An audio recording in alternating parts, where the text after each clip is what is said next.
We are in our week 3 of our series entitled, You Are What You Eat. Say with me, You Are What You Eat. Huwag niyong pong pagbalik ta rin, di ba? Meron pong isa na sinabi niya, you eat what you are. Wag po, okay? Hindi po you eat what you are. You are what you eat. And this concept is that tells us that your health and well-being are direct result of your dietary choices. Eating nutritious food, it will contribute a healthier body. Eating unhealthy food, it will contribute as well to has a negatively impact your physical and mental health. Actually, this thought or this idea comes from a French lawyer and one of the founders of modern gastronomy named Anselm Savarin. In 1826, he said, "Tell me what you eat, and I will tell you what you are." So if there's a direct relation when the things that we eat has a direct impact in our physical and mental health, same goes when it comes to the food that we eat when it comes to our spiritual life. Could it be that we are not growing because we are not eating God's word? Or we are not also able to refuse temptation because we are weak spiritually. And this is true when it comes to our spiritual life. So, go over lang tayo. 2 weeks ago, we talked about the authority of God's word. And here's my take home with that. The Bible has the final authority of what we believe and how we should live.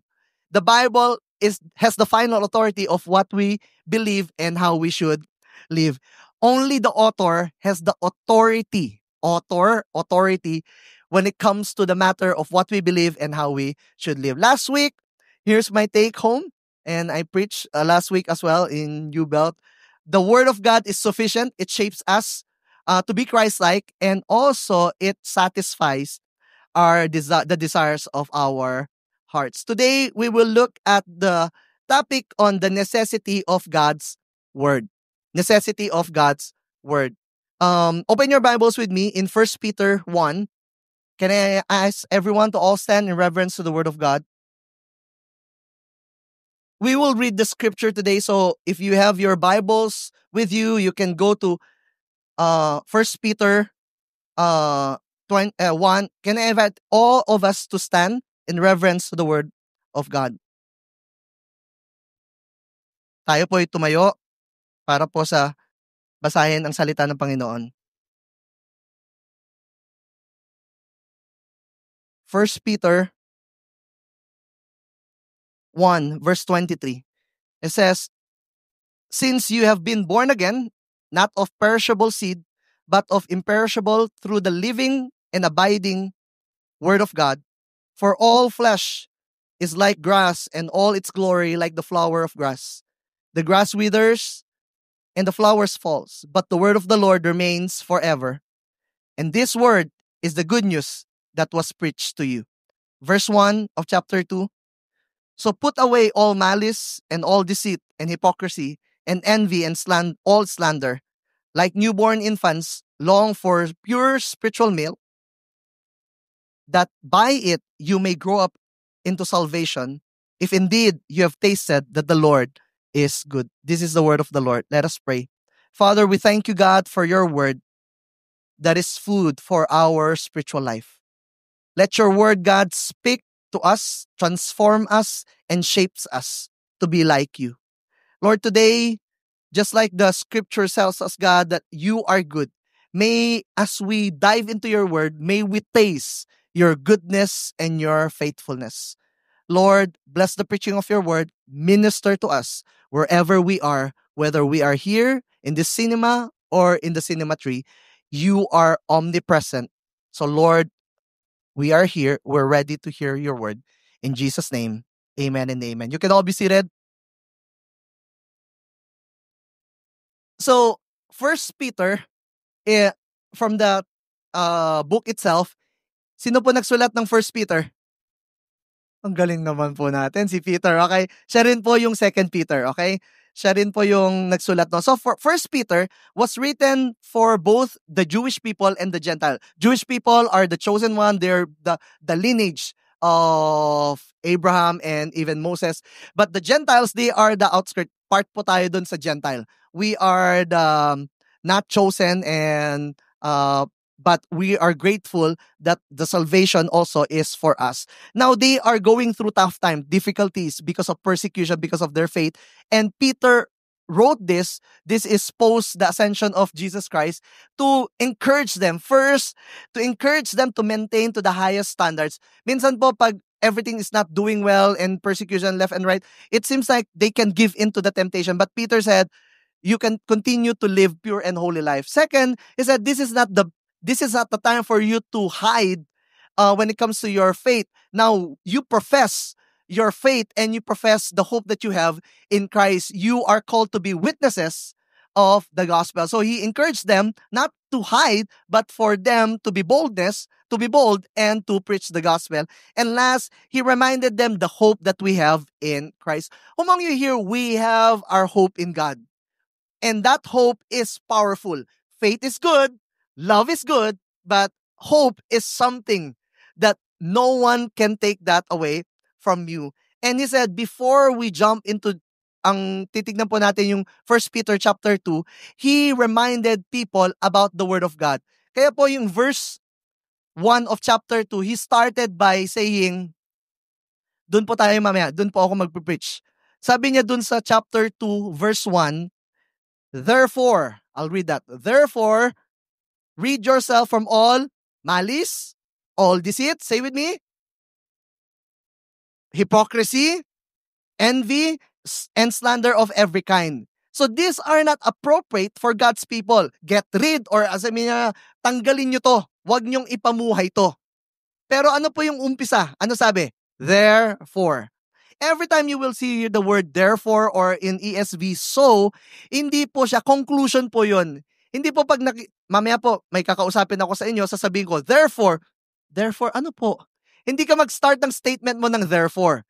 When you see the word therefore, what's there before? So, saan pa nanggagaling yung thought ni ni Peter? Nanggagaling siya doon sa verses previous that. Ang Bible po, hindi po siya nasulat na chapter 1 tapos, chapter 2. No, it's thought per thought. Kasama po to in chapter 1. Yung last part, I think verse 22, binasa lang natin verse 23. So, Peter reminded them about the power of God's word. And reminded them, before I'll give to you what you need to remove and what you need to desire and crave, let me remind you about this word, this Bible, this written word. And Peter said, let me just read in NIV 84. For you have been born again, not of perishable seed, but of imperishable. And he said, through the living and enduring word of God. For all men are like grass, all their glory is like the flowers of the field. The grass withers and the flowers fall, but the word of the Lord stands forever. And this is the word that was preached to you. It was preached to them, they receive it, they hold on to it, and Peter reminded them, now you are in persecution. The word that was preached to you, it will be tested. Remember the power of that word that was preached to you. And Peter reminded that this word is an imperishable one. Imperishable, it means not liable to corruption or decay. Sino sa inyo may, hindi na lang, wag nang katabi. Sino sa inyo, katulad ko, mahilig kayo kumain? Tinitignan nyo po ba kung expired yung kinakain? Basta may pagkain, kainin, di ba? Okay. Tama po ba ang pagkain po ay na-expire? Di ba? Hindi po masarap kainin ng expired, di ba? Meron po kami sa office na pag best before. Sabi naman, best before naman. Pero pwede rin naman best after. Ano the best before, di ba? We don't want something that we put into our mouth and digest. We don't want something that is imperishable or liable to corruption or decay. But here's the thing. The word of God has no expiration date. It is true before, it is true today, and guess what? It will always be true even tomorrow. And that is the word of God. And he said, second, enduring. That word that you received that was preached to you, it is enduring. It means indestructible. Hindi mo kayang wasakin. History tells us that the Bible is the most criticized, the most attacked and challenged book in all history. that even emperors persecuted Christians and literally burn Bibles. But thank God for the technology. I think Gutenberg. Thank God for the printing press, and the Bible was multiplied and continued to be available to many people. It was most criticized, challenged, and attacked book, but the Word of God is enduring, indestructible. Ganun po katibay pinagdaanan ng panahon ang salita ng Panginoon. Amen? And last, he said, the Word of God stands forever. Permanent. Sino po sa atin dito, you're believing God and praying for bahay at lupa? Yan. Wala. Konti lang, Lord. Okay lang. Di ba kita? Taas na kayo kamay. Imagine, we've seen in the news, it's so sad for some of our countrymen, nagpatayo sila ng lupa and all na binaha, binagyo. Yung iba nga, na-wash out talaga. And kaya po, kung ano po ang gusto nating itayo at pinanghahawakan sa mundo, hindi po talaga tatagal. It is subject to the brokenness and the decay of the world. But if there's one thing that we can hold on to it, and I'll assure you, kahit 20 years from now, it will stand forever and it will be permanent, that is the Word of God. Itaga mo sa bato. Pwede mo akong balikan. Sinabi ni Lord, ba't hindi pa nangyayari ton? Gagawin ni Lord, pero hindi sa timing mo. How do you know if God said He will, He will? He will do it. Remember, Abraham received the promise 25 years later. Isaac received a child 25 years later. If they waited for, wag naman Lord 25 years, hindi naman kailangan, okay? Di ba? Hindi naman kailangan 25 years, Lord. Ilang taon na ako, magkakaanak pa ba ako, di ba? Yan sa kanila. But again, there's what we call waiting stage. Wait. Hindi siya magigiba. The Word of God is not subject to earthquakes, storms, and it will never crumble. And let me say to you, whatever happens to our economy and whatever happens to our juicy political landscape, how many of you know that we can hold on not to any politician's word, but we can hold on to what the Word of God says? Dami na po natin nakita, itayo lahat, wala pong naitayo. Yung word lang ni Lord po ang panghahawakan natin and it will stand forever. Amen? In short, the Word of God is imperishable, enduring, stands forever. In short, God's Word is eternal. It is not something that it's not subjected by the things of the world. Psalmist said, Psalm 119 verse 89 says, your word, O Lord, is eternal. It stands firm in the heavens. So the Word of God is eternal. Okay na. Pray na lang tayo. No, that is the Word of God. And now, Peter, now, nagkaroon na siya ng, parang nag-shift gear na siya. Therefore, remove all malice, envy, anger, and slander.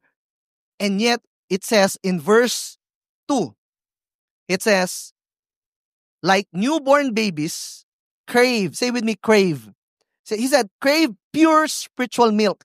Yung pure spiritual milk, it's a contrast between these are false things, false appetites, and this is the true appetite. Because the world that we live in can give us and satisfy us, but these are false appetites.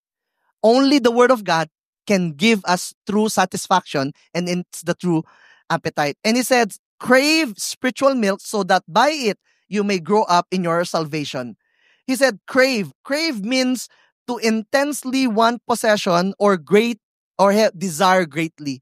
Usually po yung craving, anong craving mo ngayon, di ba? Sino sa atin, last week po nagpakita ako ng mga sisig, kare-kare, ganun. After ng service po, alam po ang pagkain ng yung dinner nila?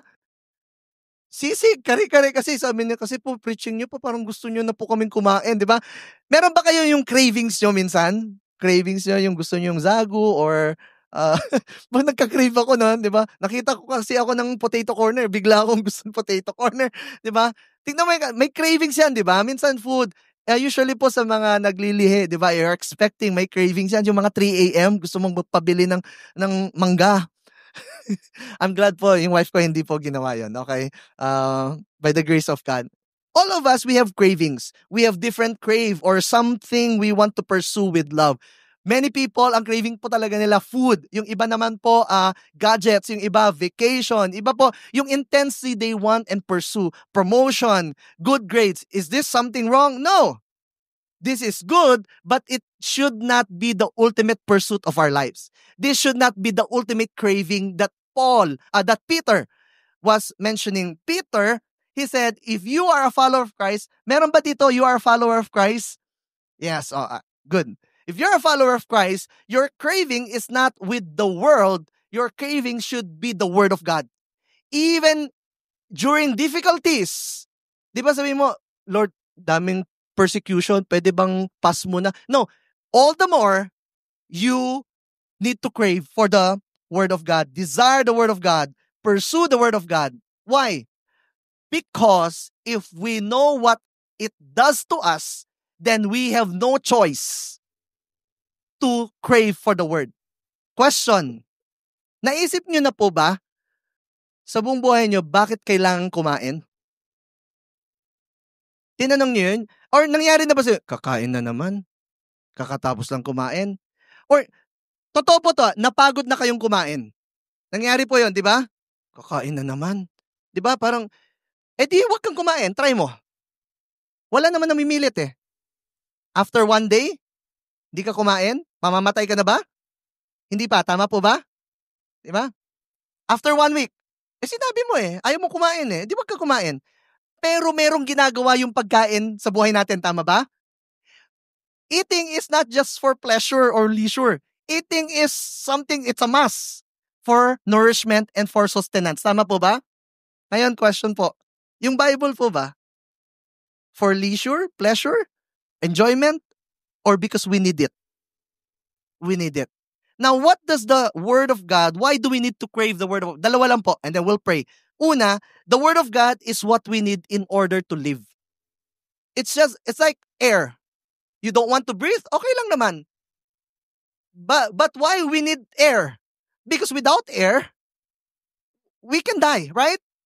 Can we say that without the Word of God, we can die spiritually? Yes.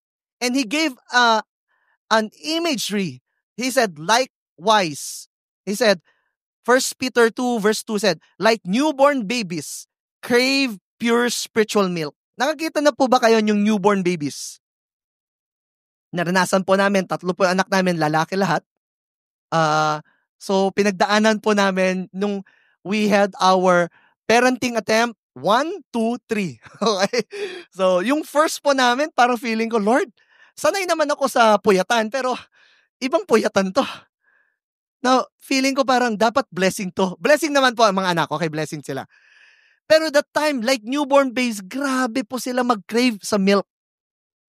Grabe, hindi mo pwede, grabe ka naman, ang ano mo, lakas mo maggatas. Ano ba yon? Dahil ba wala sila magawa, kaya iinom na lang sila? No.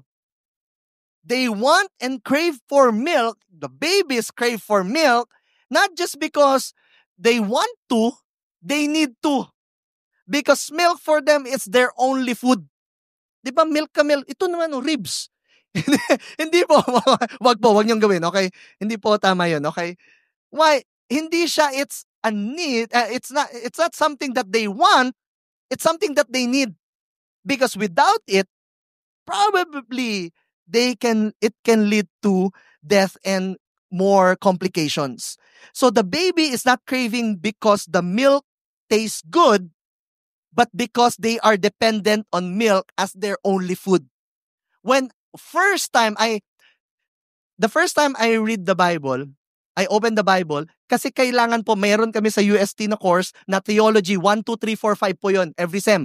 So, meron akong, nag-attend na ng church, and sabi ko po, kailangan po namin ng Bible, pwede po ako makihiram. So, pinahiraman ako nung family, kasi sabi nila, sige, magagamit mo yan sa school. So, I'm reading the Bible, not because I want to, are you here with me? Kasi kailangan sa school. Kailangan mo i-memorize mo yung 66 books, kailangan sa UST, ano yun ba? So, requirement siya. So, yung mga babies, hindi po requirement ang milk sa kanila. That's their only food. Dependent on milk as their only food. Question, What are the common reason for Christians not reading the Bible?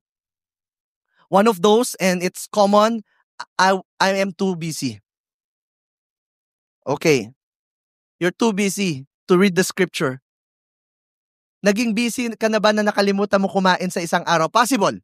Yung parang, grabe gabi na pala. 'Di ba? Madaling araw na pala. Nag-aaral ka kasi. Grabe talaga. Aral mo simula 5 a.m. hanggang 1 a.m. Wow. Kalimutan ko kumain. Possible. Or nagtatrabaho ka. Yung grabe, 'di ba? 3 yung trabaho mo. Possible. Pero walang tao nakalimot na after 1 week. Grabe, 1 week na pala. Nakalimutan. Hindi po. 'Di ba? Parang tulog po yan. Mas okay ng oo, walang tulog, 'di ba? Walang gising raw, 'di ba? Parang tulog po yan, talagang bibigay yung katawan mo. Pag 1 month, pag walang kain, it can lead you to complications and it can lead you to death. Why? Because without food, physical food, there's no life. In the same breath, without God's word, our spiritual life will die. That's why you will ask, bakit ba't ang strong mo mag-resist ng temptation? Because he is man or woman of the word. Bakit ako ang hirap? Kaya tatanong ko, every time there's someone who give in to temptation or sin, ang tatanungin ko lang po ay, how's your time with the word? Because every problem that we have boils down to the word. If you have a worry problem, it's not a worry problem, it's a word problem. It always goes back to the word. When everyone are crumbling, di ba the word of God is permanent and stand secure. When you look at John 6 verse 63, I don't have that scripture. For John, he says, the word of God brings life. The word of God gives life. For David, the word of God in Psalm 19 verse 9 to 10. For David, he says, they are more precious than gold. They are more sweeter than honey. For David, the word of God is more precious than cars, than riches, than fame, than everything that he has. It's more precious than gold. And more precious than anything that the world can offer. For Job, the word of God is, he said, I have not departed from the command of his lips. I've treasured. Say with me, treasured. He said he treasured the words of his mouth more than my daily bread. Sadly, we know more of current events. We know more yung, pag nagkita, alam mo ba? Alam mo, narinig mo na yung recording ni ano.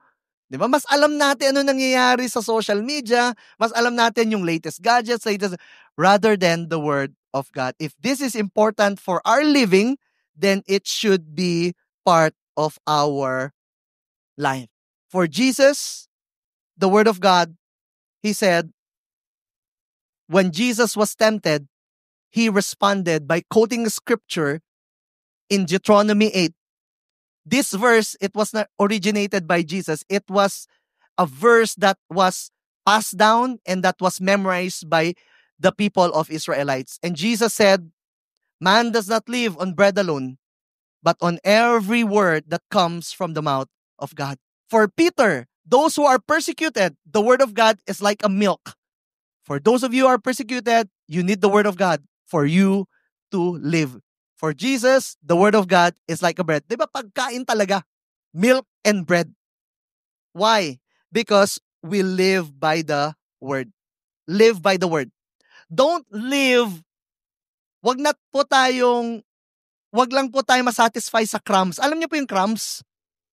Di ba? Pag kumain ka, may mga butil-butil or baka may, ano tawag doon? Yun.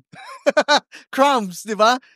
Well, alam niyo po yung mga crumbs, yung mga IG posts, yung mga nakikita niyo, basa natin on Sunday, mga ano lang po yun, sa mga FB, social media, hindi po yan kailangan natin. What we need, a dosage of daily bread. We need the word of God. Wag po tayo masatisfy to crumbs. We need the word. Read the word because we need it. We cannot survive without it. We cannot live without it. We cannot breathe without it. It's like no air. No, pakanta pala yun. It's like no air. We need it. Get a Bible and open that word. And here's the second one. Peter said, the Word of God is not just something we need for us to live, but the Word of God is also essential to our spiritual growth. It's not just necessity for our living, but also for our growing. Question, sino po sa atin dito we want to grow with our walk with God? Di ba? Yung kahit yung temptation na sa harapan mo, temptation ka lang. Yes! Ay, hindi. Okay. Di ba? Kahit anong gawin mo dyan. If we want to grow, we need the Word of God. Like babies. Yung mga baby po namin, baby sila dati, pero they did not remain babies because they will grow up to be a man. Yung milk po, nakatulong po. Ramdam po namin. Lalo na po nung hindi na sila breastfed, ramdam po namin. 1.8 times 3 in 1 month. So, 5.4 po yung isa in a month, di ba? Kaya po sobrang saya ko nung, thank you Lord, solid food na sila, di ba? Ramdam po namin yon. Same goes. Mararamdaman nyo yung intake nyo ng word ni God.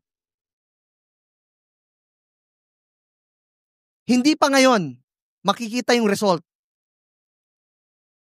Parang pala, kung may pala kayo, nagdig kayo ng isa ngayon. After 1 week, malalim na ba yan? Hindi pa po. Pero kung 1 year, 365 days na nagpapala kayo isa, lalalim na ba yan? Yes. Imagine mo, 5 years ka, lalalim yan. Same goes when it comes to the word. Imagine mo, everyday, nagpuput ka ng word ni God. Lalalim ka na ba kaagad? Hindi pa. After 1 week, after 1 month, the key word is consistency. Consistency will help us to grow. We grow by the word. Yung isa, we live by the word. We grow by the word. Consistent intake of milk help babies grow healthy in life. Same is true when it comes to us. Let me just submit to you, there is no substitute when it comes to the Word of God. Worship songs are good. Devotions are good. Devotional materials are good. Journals are good. Vlogs are good or blog are good. But nothing beats, hindi jet to holiday, nothing beats the Word of God. There is no substitute when it comes to the Word of God. Hindi po to yung, ay okay lang, nag-worship songs na. They are helpful. But it's not a substitute when it comes to the Word of God. Ask me why. Thank you. Dito, iba sa inyo talagang nagugutom na talaga, di ba? Ask me why. Why? Even nasa Cinema 3, di ba? Rinig namin kayo. Because the Word of God helps us grow strong in our faith. You want to grow stronger in your faith? Then grow and increase your, not just appetite, but increase your intake of God's Word. Because there's a direct proportion of the muscle of our faith and to the intake of God's Word. Romans 10 verse 17 says, so faith comes from hearing. Kaya po, itong message, hindi po tayo, yan, preaching na, sige, matutulog na ako, di ba? Paggising mo, di ba, nasa cinema ka na, wag naman po, okay? How many of you na-appreciate nyo, may small group tayo? Yung small group po, sobrang helpful po yun. If you want to grow with your walk with God, then increase your appetite and intake of God's Word. Naalala ko po yung, meron po akong gym partner before, na alumni rin po siya ng sa Santa Mesa, and we are friends, and until na na-assign na siya si Pastor Xavier, lead pastor siya sa Santa Rosa. Naalala ko noon, kasi patin po kami talaga. Sabi namin, gusto namin magkaroon ng muscles, di ba? Sabi niya, syempre matuwang-tuwa yung asawa namin. Sabi niya, bro, feeling ko this year na talaga mag-gym. Gym body tayo, ha. Sige, gym body, di ba? After 1 year, bro, talagang ganun ba, di ba? Lagi, every fasting, di ba, merong this year na talaga, this year. So, pagkakaiba nun, nag-ocular na kami. So, sa office, sa St. Thomas, may katabi na, gym. Sabi, uy, dito, okay rin, may shower. Okay na to, ha. Tinanong ko magkano. Okay yan, kaya yan. Kahit once a week or twice a week, ganon. Yun po yung last namin na visit dun sa gym. Tanong, nag-grow po ba yung muscles namin? Hindi. Hindi ibig sabihin pumunta ka ng gym, tinignan mo lahat ng yung mga weights, dinignan mo, paglabas mo, malaki na yung katawan mo. Hindi. Lalaki lang yon pag binuhat mo yon, come on, you put into work, binuhat mo yon, wag naman kaagad. Munsan, 5 muna, 10, 20, di ba? Kahit 200 kilo, wag naman. Di ba, sobrang it will chew, it will help you from smaller. The goal is not, pagkaupo mo sa word ni God, pagkaupo mo, di ba, Lord, babasahin ko na ngayon, Genesis to Revelation, Lord, yan na yung buong taon ha. Hindi po siya ganun. Hindi po yung nag-store up ka na, Lord, babawi na lang ako next week. Di ba may ganun tayo? No. You want to grow with your walk with God? The Word of God is necessary for spiritual growth. Mong you hear you want to grow with your walk with God. Sabi mo sa katabi mo, nakataas, di ba? Sabi mo, magbasa ka ng Bible. Huwag mong ipang-display yan. Okay? I love the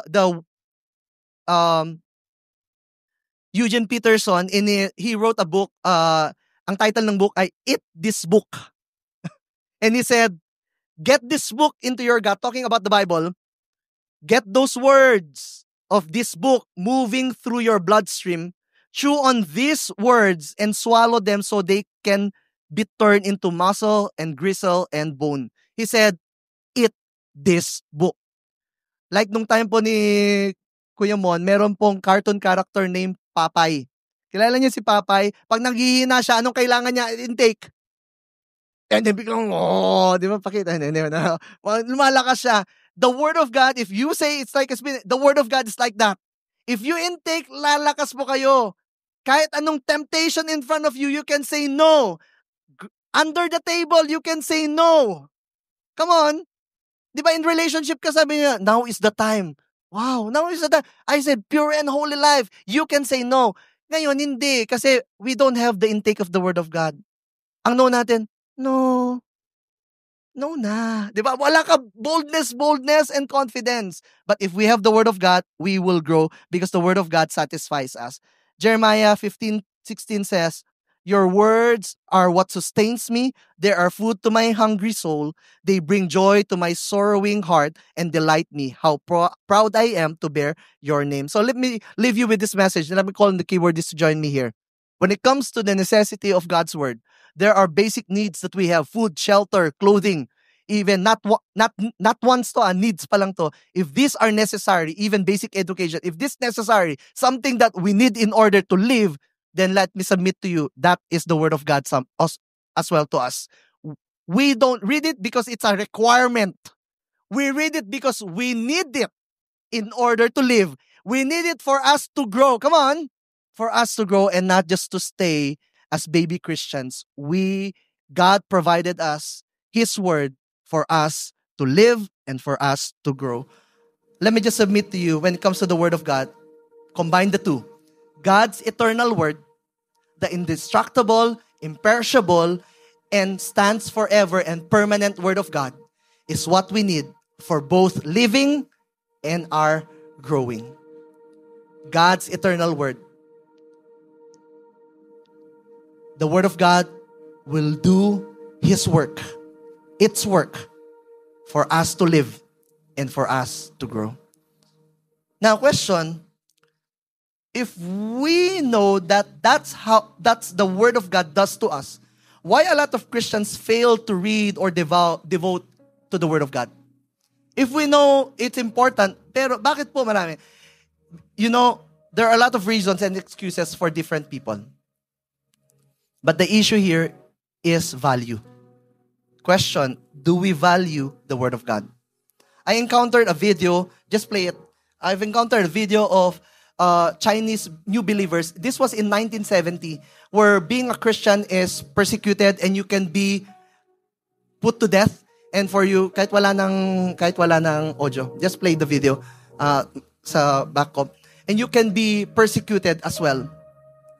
And they smuggled a Bible inside China. I think 1970 years to. And 80s. And this is the faces of people. Medyo HD quality po yan. The faces of people, it's like they're crying. Every time nakakuha sila ng Bible, wow!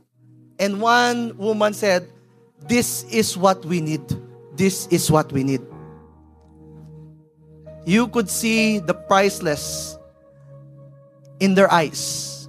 You can just look at it sa YouTube. You can find it. You could see somehow the priceless in their eyes. Because the Word of God is something that we need. It's not a requirement. We need it, friends, in order to live and in order to grow. Amen? And I hope and I pray this week, you will hold on to the Word and open it and you eat that book. Eat this book. Stay hungry with the Word. Let's just all stand. John 1, verse 1. Let's read it together. 1, 2, 3, go. In the beginning was the Word. The Word was with God, and the Word was God. Look up here. The end goal is not the Bible. The Bible is a means for us to meet and to know not the written Word, but the living Word. A.W. Tozer said this: the Bible is not an end in itself, but a means to bring man to an intimate and satisfying knowledge of God, that they may enter into Him, that they may delight in His presence, may taste and know the inner sweetness of the very God Himself in the core and center of their hearts. Before, I thought that this is a requirement. But every time I open the scripture and I open the Bible, I've yet to know not the written word, I have to reveal the living word. The one who satisfies my soul, the one who saved me, and the one that gives the desires of my heart. He satisfies and complete us. The Bible, ang goal po, hindi po bumili kayo ng 20 at ilagay nyo sa bahay nyo. Hindi po yun yung goal. Ang goal is for you to know through the written word, the living word. You know, during that time, there were scholars and scribes and teachers of the law. They miss out because they are so enamored with the law and with the Torah and the word. They miss out. In John 5, they miss out that the very God Himself, the living word, is in front of them. My prayer for all of us, may we not fail just to go to church and forget in front of us is the living word. My prayer for this week, may you encounter not just the words, black and white, but may you encounter the living word who breathes life and who helps us and grow us. Amen?